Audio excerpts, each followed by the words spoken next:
Então você pode comprar uma cota, por exemplo, e enviar a ordem, entendeu? E você não vai pagar corretagem nenhuma. Quer comprar Ah, aí?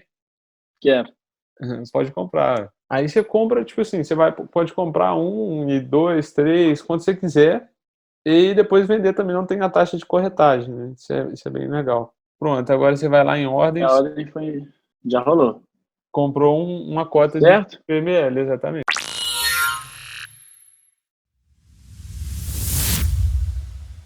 Fala pessoal, estou aqui com o Chau para mais um vídeo da série do Zero ao Investidor.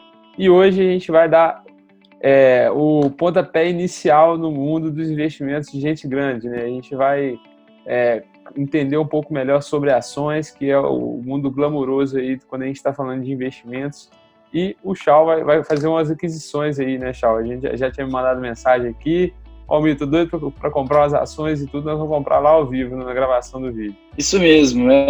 A gente já fez uns aportes iniciais aí, a gente comprou Itaúsa, comprou Ambev, aproveitando que estava num momento bom, né? Mas hoje a gente vai aprender um pouco mais, para eu saber até o que eu estou fazendo. E sim, separei um pouquinho de dinheiro aqui para a gente poder investir um pouco mais, porque eu gosto mesmo desse mundo das ações, dessa adrenalina, correr um pouco de risco. Estamos novo, né? Então dá para arriscar bastante. É lógico, é. Quem é novo ainda tem muito tempo, tem um prazo ao seu favor, né? Então a gente, pensando em deixar os investimentos a longo prazo, começando novo, a gente tem que ter uma parte maior mesmo em ações, com certeza, né?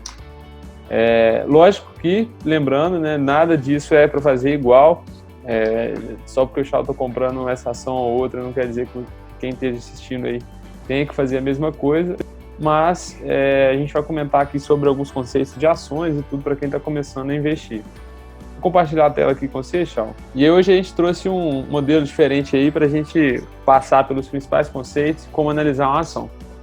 Aí eu vou passando aqui, Chau, e quando você tiver alguma dúvida, alguma coisa assim, fica à vontade, show? Beleza, vou perguntando como sempre. Ó, ação, então, pedaço de uma empresa, eu acho que isso é bem fácil para todo mundo, né? Depois a gente tem os tipos de ação, que primeiro é o ordinário, que é o número 3, e qual que é a característica dela, né? Ela dá preferência, ela tem direito a voto, né? Então se você tiver uma ação ordinária, você pode votar, independente do número de ações, mas fica inviável, né? Porque se tiver 100 ações, se tiver 100 mil ações, ainda vai ser muito pouco para você ter algum poder de voto em qualquer empresa aí de capital aberto no Brasil. Depois você tem as preferenciais, que tem preferência para receber dividendos, beleza? Aí elas têm o código 4, 5, 6, 7 ou 8, mas o mais comum é 4. E as units. Units eu coloquei um exemplo aqui, elas são tipo um combo, né, de ações. Ela vem com uma ação ordinária e 2 PN, por exemplo, mas essa composição pode ser diferente. E o código delas é 11. E as BDRs, que são são tipo fundos que investem em ações nos Estados Unidos, né? E aí você tem esses fundos que investem somente em uma ação. Então é tipo como se estivesse investindo diretamente na ação lá fora. E você ainda está exposto ao dólar. Então se a ação lá fora se manter constante e só o dólar apreciar, a sua BDR ela vai valorizar, mesmo se a ação nos Estados Unidos lá manter constante, porque o dólar vai se valorizar em relação ao real. A diferença é que eu não estou na bolsa lá de fora, né? Eu ainda estou na bolsa aqui do Brasil, certo? Exatamente. E eu tenho restrições para investir, né? Você estava me contando. O que eu preciso para poder comprar BDR? Cara, você não precisa de nada, né? Você já tem aí uma das características que é R$1 milhão investido ou ter alguma certificação do mercado financeiro. Então, acaba que fica um pouco distante aí da realidade de muitas pessoas. Mas uma estratégia é investir no IVVB11, que é um ETF, né? É um fundo que investe no índice S&P 500, que você pode comprar, enfim, é bem tranquilo. Aí, cara, passando ações, você vai comprar na Bolsa de Valores, né? É um mercado organizado onde as pessoas compram e vendem os ativos, inclusive ações. Esse mercado é organizado pela B3, que é uma empresa também de capital aberto, né? B3, ela faz todas as transações e tudo. Funciona de 10 a 17 horas, um horário aí Por isso que diz que trader é preguiçoso, acorda tarde e para de trabalhar cedo. Aí, cara, você tem o mercado primário, que é quando as empresas abrem o capital e aí elas passam a ter ações negociadas em bolsa. Então, você compra diretamente as ações da empresa, quando isso é mercado primário. E o mercado secundário é o que a gente está acostumado, que é realmente a bolsa de valores. Você vai lá, joga a ordem de compra, de venda e compra ou vende. Aí você tem E aí a gente está comprando de outras pessoas, né? Outras pessoas, ou fundos Entendi. de investimento, ou, enfim, qualquer agente ali que não seja a empresa de fato. E aí a gente tem horário, igual eu falei, leilão é quando tem um volume muito alto de demanda ou oferta de ações, principalmente no início ou no final do pregão, ou seja, 10 horas e 5 horas, e muita gente compra e vende mais nesse horário. Pessoas que fazem trade e tudo, elas desfazem disposição antes de terminar o dia e etc. O home broker é o lugar que a gente vai comprar e vender, é como se fosse o mercado digital, né? Então, você vai comprar e vender lá. E o circuit break é um mecanismo da bolsa, você deve ter ouvido falar bastante aí nos últimos meses, que quando a bolsa cai 10%, a bolsa para meia hora, quando ela cai 15%, a bolsa para uma hora, e quando cai 20% em um dia só, ela para indeterminadamente de funcionar. Então, você tem as negociações paralisadas por tempo indeterminado até que a bolsa defina quando vai voltar. Isso num período de 24 horas, né? Se aconteceu um desses casos no período de 24 horas. Não, no mesmo pregão. Ah, tá. De 10 às 17. Beleza, saquei. Isso é para os ânimos dos investidores acalmarem, porque os investidores agem por emoções também, não são só racionais. Então, acaba que a bolsa tem esse mecanismo para balizar esse tipo de decisão emocional. Depois, alguns sites aqui para você conseguir informações. RI das empresas, para mim, é a fonte. Lá você vai conseguir as informações mais certas, fidedignas, a não ser que a empresa esteja fraudando, que é bem difícil. Então, lá é a fonte. Tipo assim, é igual você procurar no livro a parada, entendeu? Pô, tô aqui, vou procurar no dicionário a parada. Então, é tipo assim, o RI da empresa vai ter lá tudo direitinho e as informações certinhas. E o RI eu encontro nos sites das próprias empresas, né? Eu vou colocar aqui, por exemplo, Fleury RI. RI é relação com o investidor, não é relacionamento com o investidor? Isso. Aí você vai entrar no site, vai ter tudo lá, cara. Vai ter todas as informações que você quiser, em financeiras, de planejamento estratégico, de governança, tudo. Se você quiser conhecer a empresa, vai ter lá. Então, assim, é a fonte mesmo. Depois você tem o Trademap, tá? Que é esse aplicativo aqui, que é bem interessante também. Você vai poder navegar nele, ver várias informações das empresas. E aí, cara, tem o Trademap e o Status Invest. Tá? O Status Invest e o Trademap são mais para você fazer a análise das empresas.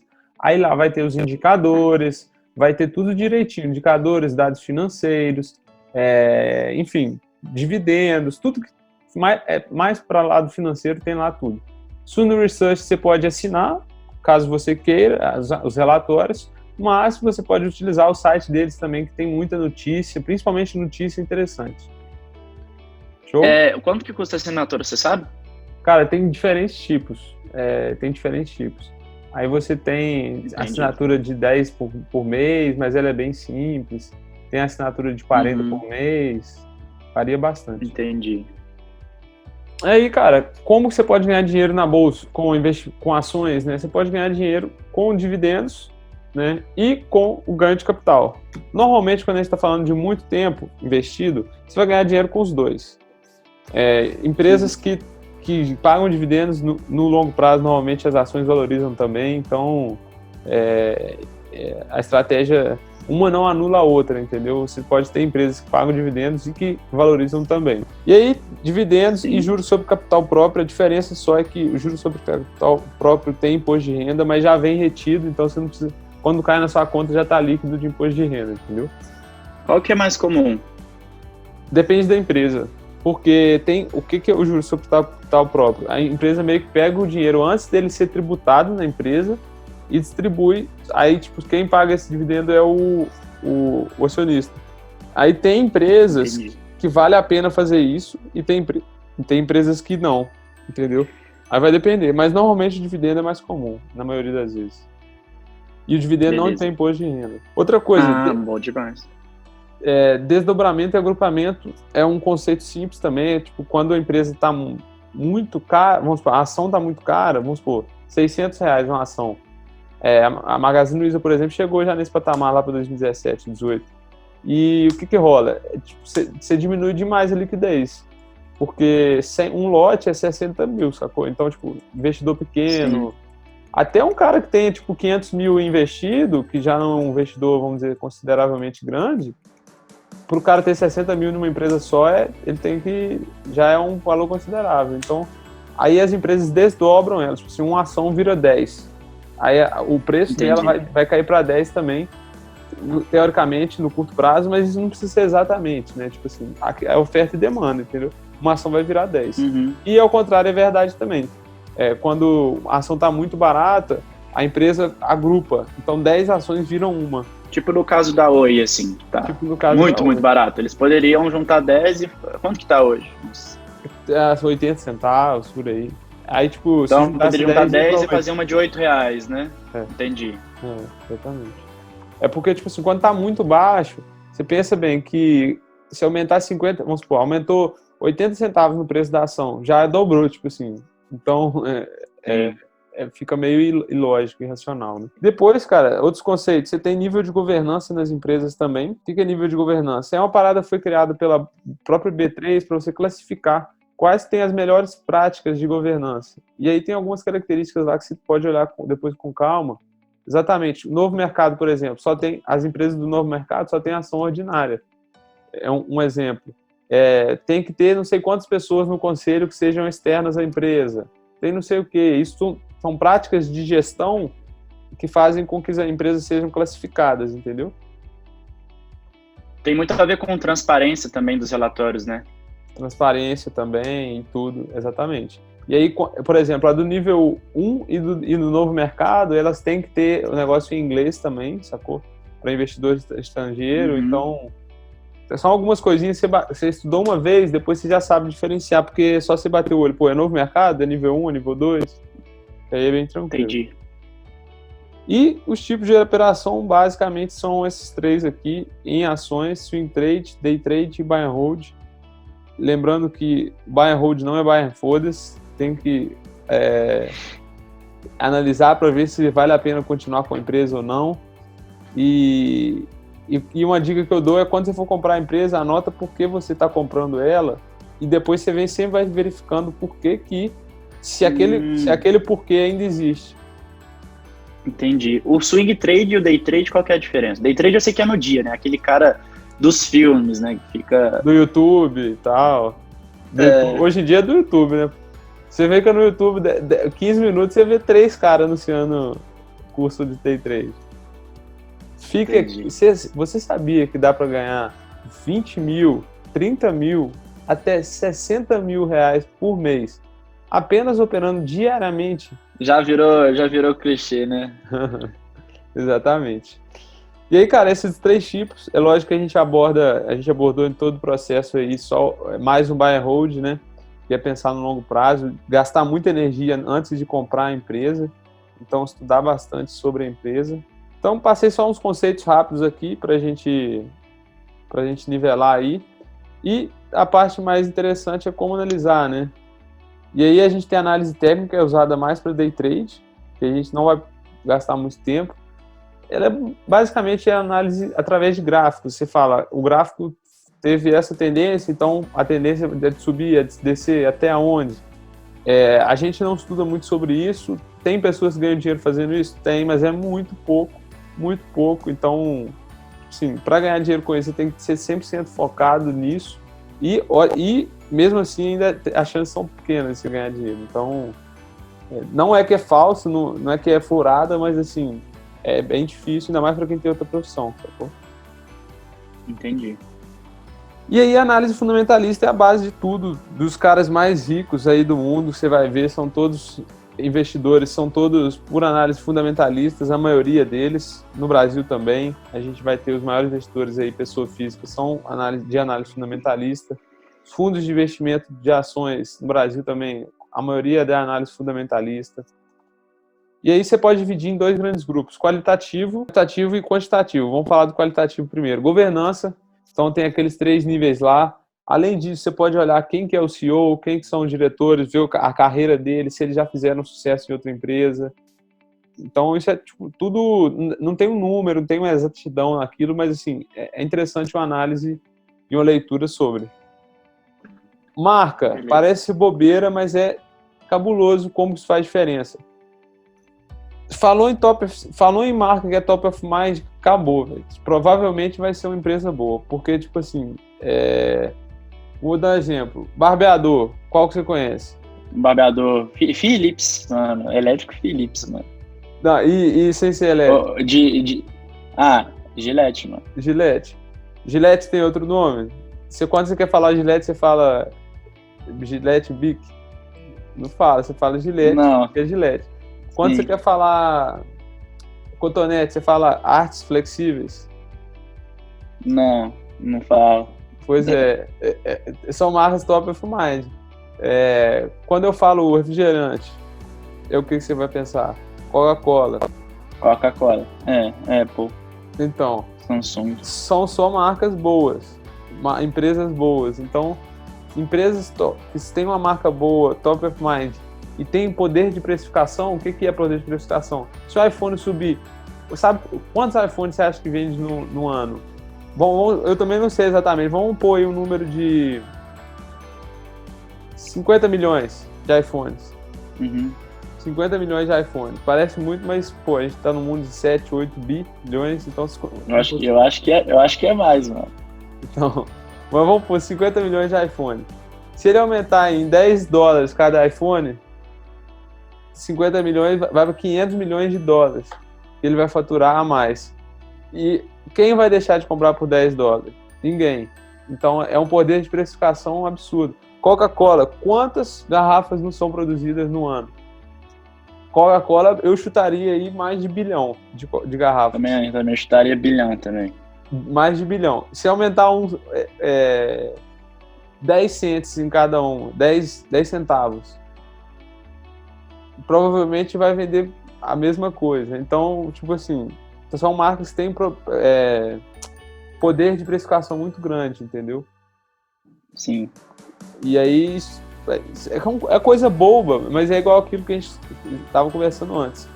Cara, é empresa que não vai. Se você não quer ir no errado, pega a empresa que tem uma marca sólida, tem um atendimento bom ao cliente.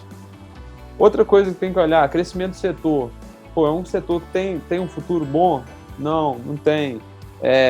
Vou pensar aqui em alguma coisa. Indústria de CD, sacou? Tipo assim, não tem um futuro próspero. Indústria de... Enfim, uma construtora que constrói só prédio de 6 quartos.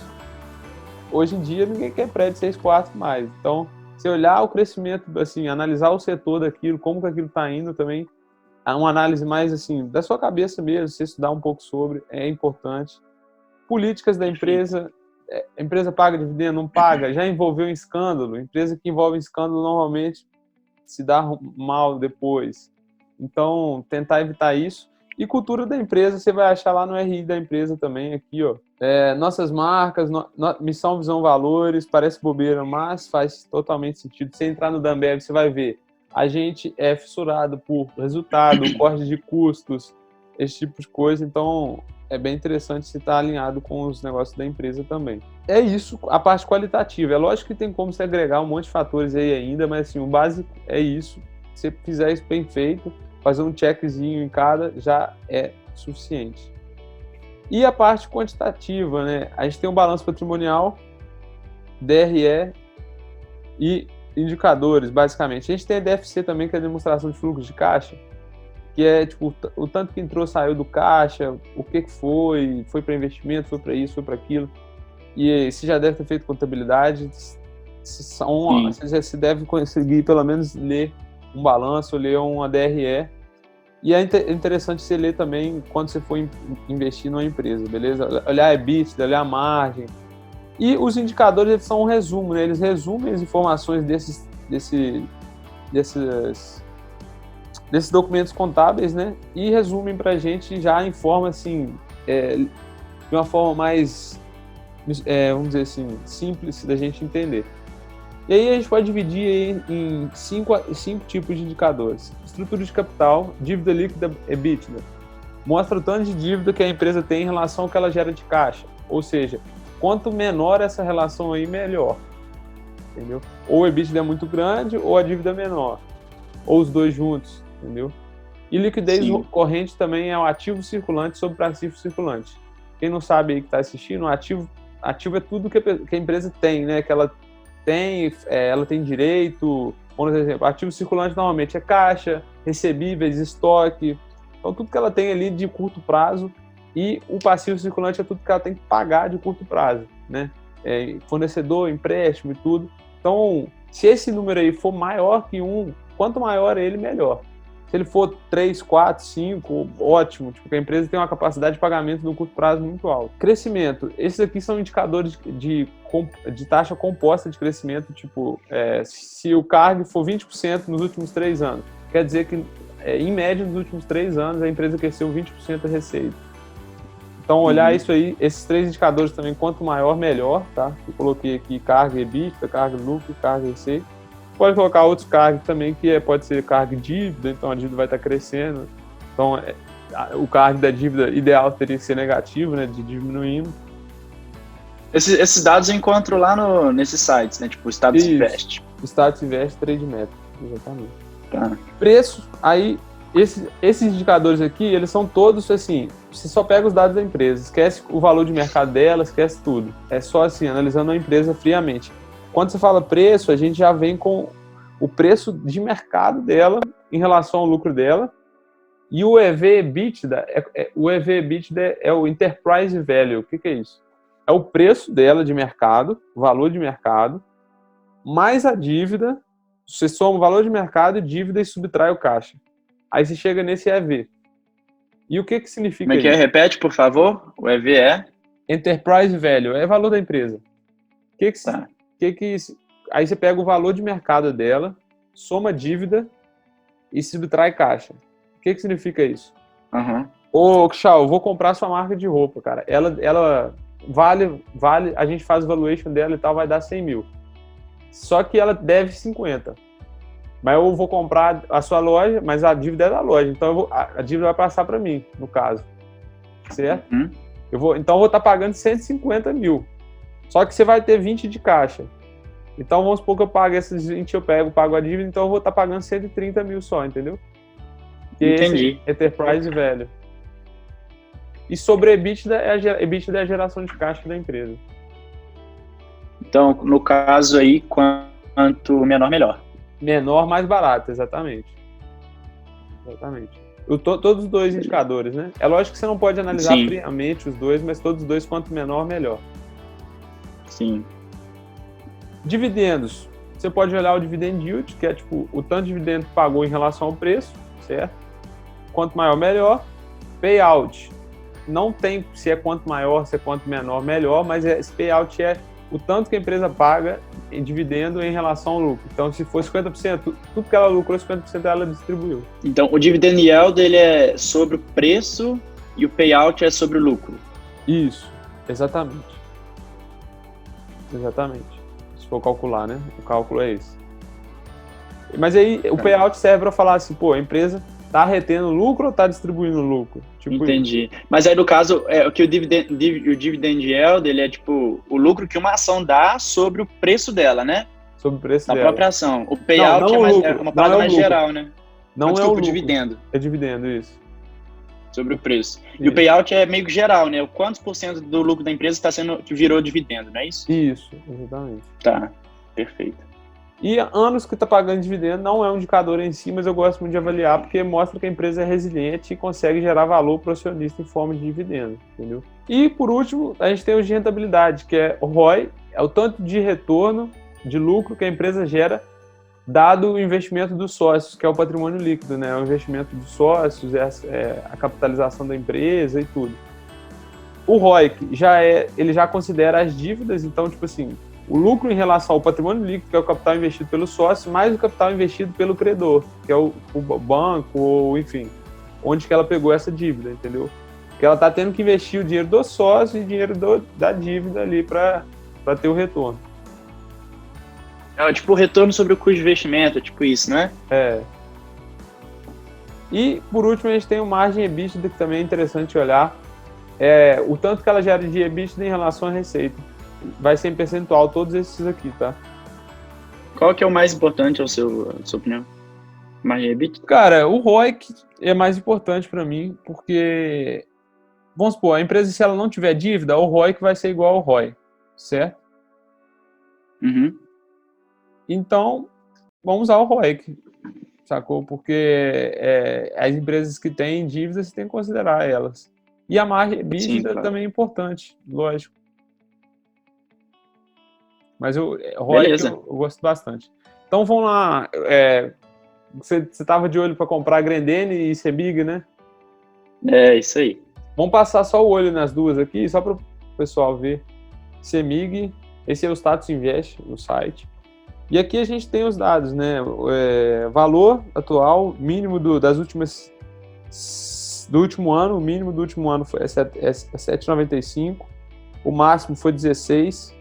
E aí a gente tem aqui os indicadores, ó, PL 3,9, é um PL baixo, né? Preço sobre valor patrimonial também é baixo. Quando está abaixo de 1 é baixo. Você tem um crescimento aqui na receita e nos lucros interessante nos últimos 5 anos, né? Liquidez corrente também é mais de 1, então ela tem uma capacidade de pagamento maior do que deve no curto prazo, né? O ROIC dela, tá vendo que o ROI é mais alto? Porque o ROI não considera a dívida, e ela é uma empresa endividada, porque você tem os custos para fazer a distribuição, transmissão e tal, então isso é caro. E aí ela precisa de um investimento inicial alto e pega isso emprestado. Dá para ver que a dívida deve ser provavelmente assim, significativa comparando o ROI com o ROIC, né? Exatamente. A gente pode ver aqui a dívida é 14 bi de dívida. Entendeu? Mas assim, empresas do setor de energia normalmente são mais endividadas mesmo, tá? Não, é uma característica do setor em si. E deixa eu ver aqui a Grendene. Quanto que tá o preço da ação aí? 8 e pouco, né? Então... 8 e pouco. 8,40. Então o lote é R$880, né? 80, isso. Né? Sei lá, R$800. Isso. Aí a gente tem aqui Grendene, por exemplo, que ela tá quase na mínima das últimas 2 semanas. Das últimas 52 semanas, né? 52, isso. Do último ano, né? Do último ano. Sim. Você tem um PL um pouco mais alto, mas você vai ver por quê, né? As características da empresa, ela é bem a situação financeira dela é bem confortável, então a gente vê aqui que não é uma empresa que está crescendo muito nos últimos anos, né? Está um pouco quase constante, vamos dizer assim. E olha a liquidez corrente para você ver a capacidade de pagamento dela em relação ao que ela tem que pagar no curto prazo. 9 vezes. É enorme. Muito dinheiro em caixa, né? Certamente. Muito dinheiro em caixa, exatamente. E, pô, o cargo de lucros aí tá diminuindo, né? O lucro dela tá diminuindo, exatamente. Tá diminuindo, assim, tá. 1% ao ano é quase que constante, né? Vamos parar, pensar assim. Sim. Se você pegar assim, menos 5% ao ano, aí já é um decrescimento bem grande, né? E aí a empresa paga dividendos todo ano, enfim, uma empresa high quality, que chama, né? Alta qualidade. Não é recomendação, obviamente, né? Só um tipo de empresa vai ser afetada na crise? Bastante, mas como ela tem essa situação financeira interessante, talvez possa fazer até uma aquisição, quem sabe comprar com uma outra empresa, enfim, alguma coisa nesse Eles sentido. gostam, né, a Grendene gosta de comprar muitas empresas, né? Eles têm várias marcas, né? Tem a Raider, Ipanema, Melissa, Cartago, enfim, tem várias marcas. E aí é isso, cara. Você vai querer comprar aí mesmo? Olha, a Grendene eu tô querendo, Grendene eu quero. A Semig eu estou em dúvida. Deixa para depois, estuda mais e depois aí você compra. Entendeu? Sim, eu gostei da Grendene, você já tinha falado comigo dela antes. É uma empresa muito boa mesmo, muito consolidada e tá num preço bem bom, assim, baixo, né? Acho que a longo prazo ela vai se reestruturar legal. Então, pode compartilhar aí com nós para ver se você é corajoso ou não. Aqui é coragem. Bom, o que você tá vendo aí? Tá vendo um home broker? Tô. Beleza. Então, vamos lá. Nem lembro onde que olha. Qual que é o nome? Qual aqui, que é? olha. Essa daqui da direita. Ah, já tá aqui. Perfeito. 6,70. É só comprar mesmo, não tem muito segredo mesmo, não. Só comprar, exatamente. Pode comprar 100, 200, quando você quiser. Eu posso comprar 200? Porque aí dá 1.200. 1.340, né? Exato, 1.340. Exatamente. O Pode. que você acha? Pode? Beleza, hein? Depois você não acha uma boa ideia? Depois eu acho que pode, e depois você vai... Agora você fica um pouco... Segura um caixa, né? A reserva ali. Já tem uma reserva ali. Vai dar uns 1.000 conto de reserva e fica com ela, entendeu? Uhum. Caso você tenha mais uma queda no mercado e esse Grendene vai para 5, você vai comprar mais 2 lotes de Grendene por... Mas, cara, só de caixa, se eu não me engano, a Grendene, só de caixa, você tem mais ou menos 2,50 só de caixa por ação. Tipo assim. Se você pagar 5 numa ação da Grendene, você tá pagando, na verdade, 2,50. Porque ela tem, tipo... Por quê? Porque o caixa, ele é considerado um... Tipo assim, tudo que a empresa tem, os ativos dela e tudo, ela não tem dívida, por exemplo. Se ela fechar as portas, ela vai vender tudo, vai ter o caixa ainda e vai, tipo assim, cada acionista vai ficar com a parte, entendeu? Uhum. Entendi. Interessante. Começar a pensar mais nela aí, mais vezes, né? Salvar assinatura, mas nunca fica salvo. Uhum. Ordem enviada. Vai Custódia, lá em né? Ordem. Já executou. Ordens, não, é ordens. Ah, tá. Achei que tinha rolado. Olha o que tá acontecendo. Ordens mesmo. Registrado na bolsa. Não foi comprado ainda, por algum motivo. Tem muitas aqui, ó, 6,70. Mas vai ser comprado daqui a pouco. É porque a galera... Estranho, porque as vendas aqui, olhando aqui no gráfico, tá mais a 6,71, né? Verdade. Então é por isso que não comprou ainda. Mas pode deixar aí que provavelmente vai dar certo. Daqui a pouco vai bater o preço e vai comprar. Subiu ali, 6,70. Fechada na íntegra. Adoro esse momento. Beleza. Exato, certo? Exatamente. Agora você já é sócio da Melissa, da Ipanema. Raider. E ainda temos aquela cota Custódia. Da XPML, que a gente comprou uma cota desse fundo imobiliário, né? Exato. Legal. Então é isso, tchau. Muito obrigado. Bom demais. Estamos finalizando obrigado aqui mais uma vez. O processo do Zero Investidor, né? Acho que foi bem interessante. Deu para você crescer bastante aí como investidor e estou sempre aberto aí para tirar dúvidas e tudo. Beleza?